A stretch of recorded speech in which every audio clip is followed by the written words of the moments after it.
There are a lot of hip hop artists who are now very interested in rock and metal music. And this takes me back to the days when you would see people like Puff Daddy, P. Diddy, whatever you want to call them, shouting out Rage Against the Machine, shouting out Limp Bizkit, and even Alanis Morissette. What'd you come here to see? I came here to see Rage Against the Machine. I think that started the whole rap rock scene, you know what I'm saying? With PE back in the days. I'm here to see Limp Bizkit, Alanis Morissette, Dave Matt, everybody here. Isn't that kind of cool? I know that a lot of people get really angry about this sort of stuff, but I don't think you should. You don't have to like hip hop music, but can't you at least respect people who respect the type of music that you love as well? Shouldn't we all look at each other and be like, man, hip hop people, they've got a lot of connect, they got a lot of reach. Shouldn't we be excited about that? Don't rising tides lift all boats?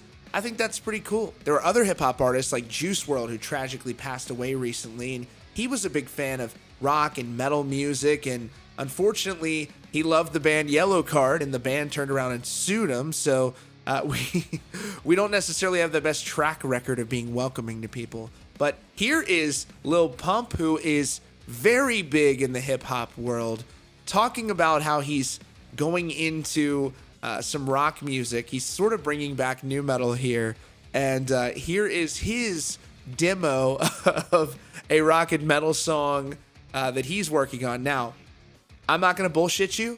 I don't think it's great at this point, but I appreciate the effort, and I appreciate his willingness. If we can polish that thing up a little bit, we can really get this into something special. So let's get some Lil Pump features on some of these new rock records coming out. Take a look.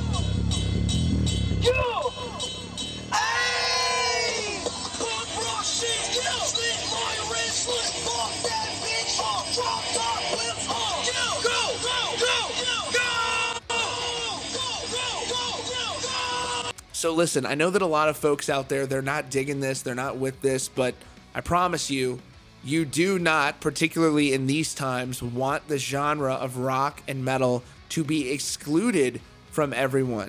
He is honestly, it's all guitar and drums. He's not trying to change it. He's not trying to change the formula of it. He just wants to bring something heavy. What's wrong with that? I've seen a lot of negative reactions to this, and I think it's not my favorite. I don't even think it's great, but he's on the path to something. Who knows, man? Maybe he could put some good records out.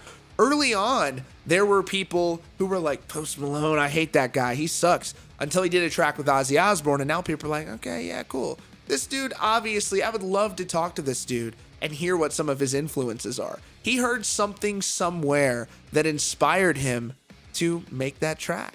So more power to you. That's my thought on it. Anyways, that is all for now at Rockfeed. If you're new here, you can subscribe. That's about all you can do to help at this time. You can subscribe. Lord knows nobody's buying ads at this point. So you can subscribe with notifications on, and that would really help out the channel. So thanks so much for joining us today at Rockfeed. If you're new here, be sure to subscribe with notifications on so you don't miss out on breaking news and updates.